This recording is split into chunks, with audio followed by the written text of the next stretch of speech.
Hello बच्चों, तो आज हम लोग शुरू करने वाले हैं द्विघात समीकरण, जो कि क्लास 10th का मैथमेटिक्स का यानी कि गणित शास्त्र का बिहार बोर्ड का हम लोग एक चैप्टर लेकर के चल रहे हैं, द्विघात समीकरण। तो हमारे चैप्टर का नाम है द्विघात समीकरण।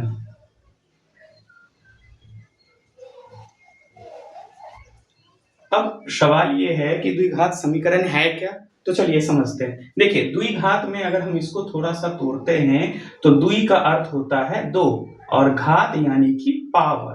घात यानी कि पावर, घात का मतलब क्या होता है? पावर होता है। यानी ऐसा कह सकते हैं कि यह एक वैसा समीकरण होता है जिसकी अधिकतम पावर कितनी होनी चाहिए? दो होनी चाहिए। अधिकतम पावर कितनी होनी चाहिए? दो होनी चाहिए। यानी कह सकते हैं कि वैसा समीकरण जिसकी अधिकतम घात दो हो उसे द्विघात समीकरण कहते हैं। उसे द्विघात समीकरण कहते हैं। यानी कह सकते हैं कि वैसा समीकरण जिसकी अधिकतम घात कितनी होनी चाहिए? दो होनी चाहिए। अब जैसे उदाहरण के तौर पर देख लेते हैं, तो एक्स स्क्वायर माइनस वन हो सकता है, ठीक है। फिर हो सकता है x square plus 2x plus one दे सकते हैं, या फिर x square plus 7x plus 10 हो सकता है कि नहीं? ये सभी के सभी द्विघात समीकरण हो सकते हैं। अब देखिए कि इसका मानक रूप क्या होता है, यानी एक स्टैंडर्ड फॉर्म क्या होना चाहिए द्विघात समीकरण का। ठीक है, तो एक स्टैंडर्ड फॉर्म जो द्विघात समीकरण का होना चाहिए वो क्या होना चाहिए, चलिए देखते हैं। तो इसी का स्टैंडर्ड फॉर्म जिसको हम लोग कहते हैं स्टैंडर्ड फॉर्म, यानी कि मानक रूप भी इसको हम लोग कहते हैं। ठीक है, तो मानक रूप इसका क्या हो जाएगा? वो हो जाएगा ax square plus bx plus c बराबर 0। यह द्विघात समीकरण का मानक रूप होता है। लेकिन इसमें ध्यान ये रखना है कि a का वैल्यू 0 के बराबर नहीं होना चाहिए, क्योंकि यदि ये 0 हो जाएगा तो फिर यह द्विघात समीकरण नहीं रहेगा, क्योंकि इसका वैल्यू भी 0 हो जाएगा। इसीलिए तो हमें इसका वैल्यू 0 नहीं होना चाहिए। बाकी ये हो सकता है, ये हो सकता है, कोई दिक्कत नहीं, लेकिन ये 0 नहीं होना चाहिए। एक और बात, द्विघात समीकरण का जो है इसका जो आंसर आएगा, अर्थात जो जीरोस होंगे, जो शून्यक निकलेंगे, वो हमेशा दो होगा।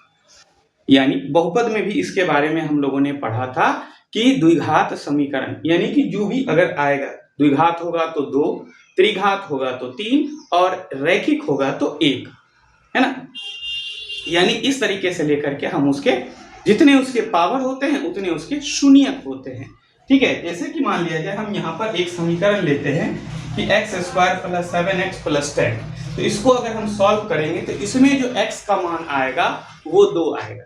इसमें जो x का मान आएगा वो दो वैल्यू आएगा। जैसे कि अब इसको अगर हम मिडिल टर्म स्प्लिट करते हैं, ठीक है, तो क्या आ जाएगा? X square plus 5x plus 2x plus 10। Middle term split करने का मतलब ये हो गया कि यहां पर जो है उसको किसी भी नंबर को जोड़ने या घटाने पर वो वैल्यू इतना आना चाहिए, और वही नंबर को, ठीक है, वही नंबर को जो कि संख्या के रूप में हो, ठीक है, कांस्टेंट टर्म जो होना चाहिए उसको अगर हम मल्टीप्लाई कर दें तो हमारे पास जो ये वैल्यू है वो आ जाना चाहिए। ठीक है, तो अब जैसे देखिए 5 और 2 7 हो जाएगा, 5 2 जा 10 हो जाएगा। अब जरा देखिए इन दोनों में क्या कॉमन आ रहा है? x कॉमन आ रहा है, तो बचेगा क्या? x plus 5। अब जरा इन दोनों की बात करते हैं तो प्लस 2 कॉमन आ रहा है, तो x प्लस 5 बचेगा। अब जरा देखिए कि x प्लस 5 दोनों में है तो इसको बाहर ले लेते हैं, तो बचेगा क्या? x plus 2। अब देखिए जब x प्लस 5 बराबर 0 है तो x का वैल्यू कितना आ जाएगा? -5, प्लस में इधर आ जाएगा माइनस आ जाएगा। फिर यहाँ x प्लस 2 का वैल्यू 0 है तो x बराबर क्या आ जाएगा? -2 आ जाएगा।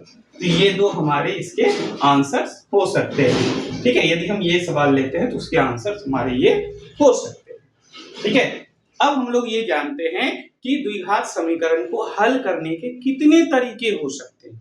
द्विघात समीकरण को हल करने के कितने तरीके हो सकते हैं, तो चलिए जानते हैं कि द्विघात समीकरण को हल करने के तरीके कितने हो सकते हैं।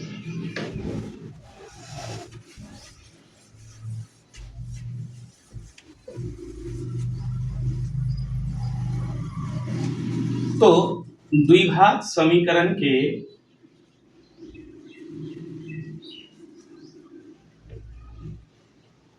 हल करने के तरीके, अगर हम देखें तो द्विघात समीकरण को हल करने, ठीक है, द्विघात समीकरण को हल करने का तरीका अगर होगा तो तीन तरीका हम लोग सीखेंगे। तीन तरीका क्या क्या है?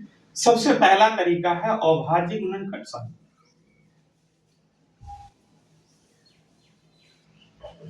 गुणनखंड विधि द्वारा।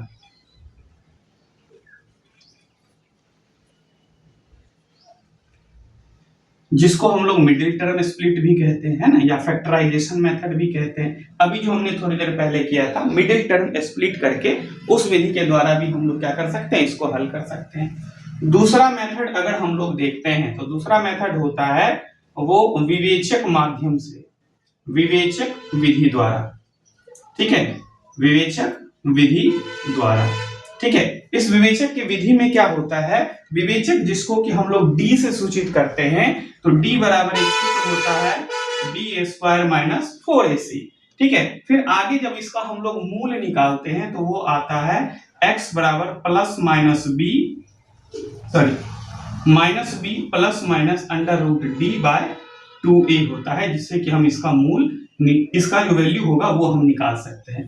हालांकि डी से ही, डी निकालने के बाद ही हमें पता चल जाता है कि इसका वैल्यू क्या होगा, ठीक है। आगे आंसर इसका किस रूप में आएगा वो डी को निकालने के बाद ही पता चल जाता है, ठीक है। और एक और विधि है जिसको हम लोग कहते हैं पूर्ण वर्ग विधि द्वारा, ठीक है, उसको हम लोग कहते हैं पूर्ण वर्ग विधि द्वारा।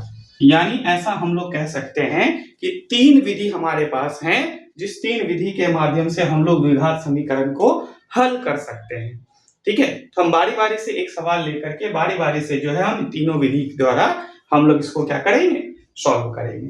देखिए ये सूत्र जो है, ये श्रीधराचार्य के का सूत्र भी इसको हम लोग कहा जाता है, क्योंकि उन्होंने ही इसके बारे में जानकारी दी थी, ठीक है। श्रीधराचार्य के का सूत्र भी इसको कहा जाता है, ठीक है। चलिए हम लोग बारी बारी से सबके बारे में जानते हैं कि गुणनखंड विधि और विवेचक विधि और पूर्ण वर्ग विधि द्वारा कैसे हम इसको निकालेंगे, ठीक है। तो हम एक सवाल लेते हैं, जैसे कि x square plus 7x plus 10 है, ठीक है। इस सवाल को अगर हम हल करते हैं तो x square plus 5x plus 2x plus 10, x को कॉमन ले लेते हैं तो x प्लस 5 प्लस 2 को कॉमन ले लेते हैं तो x प्लस 5, फिर यहाँ x प्लस 5 बाहर आ जा रहा है तो x प्लस 2, और जब x प्लस 5 बराबर 0 हो जाएगा तो x बराबर माइनस 5, और जब x प्लस 2 बराबर 0 आ जाएगा तो x बराबर माइनस 2 आ जाएगा। तो ये दो आंसर आ गए। अब हम इसी को निकालते हैं एक दूसरी विधि से, विवेचक विधि द्वारा, तो वो कैसे आए, तो उसके लिए हमें चाहिए इसमें डी। तो डी निकालने के लिए हमें सबसे पहले पता होना चाहिए कि यहाँ कौन क्या है। जैसे कि a बराबर 1, क्योंकि ax square plus bx plus c होता है, तो यहाँ कुछ नहीं है तो इसलिए उसके जगह पर 1 दे देंगे। b बराबर आ जाएगा 7 और c बराबर आ जाएगा 10। तो d यानी कि डिस्क्रिमिनांट होता है, इसको इंग्लिश में डिस्क्रिमिनांट कहते हैं, जिसका हिंदी विवेचक या विवक्तर होता है, ठीक है। डिस्क्रिमिनांट जिसको कि हम लोग शॉर्ट में डी भी लिखते हैं। डी बराबर सूत्र होता है बी स्क्वायर माइनस 4ac। अब डी बराबर देखिए बी स्क्वायर मतलब 7 का स्क्वायर माइनस 4 इंटू ए का वैल्यू कितना है 1 इंटू सी का वैल्यू कितना है 10, तो डी बराबर आएगा 7 7 जा 49 माइनस 40। अब डी का वैल्यू इसमें माइनस कर देते हैं तो कितना आ जाता है 9। देखिए जब डी का वैल्यू हमारे पास प्लस में है, यानी डी का वैल्यू पॉजिटिव आए, तो जब डी का वैल्यू हमारे पास पॉजिटिव आएगा तो इसके जो रूट्स होंगे, ठीक है, यानी जो इसके मूल होंगे वो मूल क्या हो जाएंगे, रियल और अनइक्वल, अर्थात वास्तविक होंगे परंतु वो समान नहीं होंगे, अर्थात कह सकते हैं वास्तविक और असमान होंगे। लेकिन जब d का वैल्यू जो है वो 0 आ जाए, जब d का वैल्यू 0 हो जाए तो मूल तो वास्तविक होंगे परंतु वो समान होंगे, ठीक है, वो क्या हो जाएंगे, समान हो जाएंगे, यानी वो आंसर दोनों सेम होगा। x का जो दो वैल्यू आएगा वो दोनों वैल्यू सेम हो जाएगा। लेकिन अगर d का वैल्यू जो है निगेटिव आ जाए, माइनस में वैल्यू आ जाए, तब उसके जो मूल होंगे या जो उसका रूट्स निकलेगा वह अनरियल होगा, अर्थात अवास्तविक होगा, यानी वो वास्तविक नहीं होगा। ठीक है, चलिए तो जैसे कि देखिए हमारे पास यहाँ आया d का वैल्यू 9 आया, तो 9 आया तो अब हम क्या करेंगे, x वाला सूत्र लगाएंगे, minus b plus minus under root d by 2a। ठीक है, अब यहाँ माइनस b के जगह कितना है 7 plus minus under root d का वैल्यू कितना आया 9, 2 इंटू a का वैल्यू कितना है 1। ठीक है, तो क्या आ जाएगा x बराबर -7 प्लस माइनस रूट 9 का वैल्यू होता है 3, और यहाँ 2 को 1 से मल्टीप्लाई कर देंगे तो 2 हो जाएगा। अब दोनों को सेपरेट कर देते हैं तो क्या आ जाएगा -7 -3 बाय 2, और एक लेते हैं -7 प्लस 3 बाय 2, तो x बराबर क्या आ जाएगा -10 बाय 2, और एक आ जाएगा -4 बाय 2। ये अगर कट जा रहा है तो वैल्यू क्या आ जाएगा, x का वैल्यू -5 और -2। देखिए यहां भी सेम वैल्यू और यहां भी सेम वैल्यू आया। ठीक है, तो इस तरीके से हम इसको सॉल्व कर सकते हैं। ठीक है।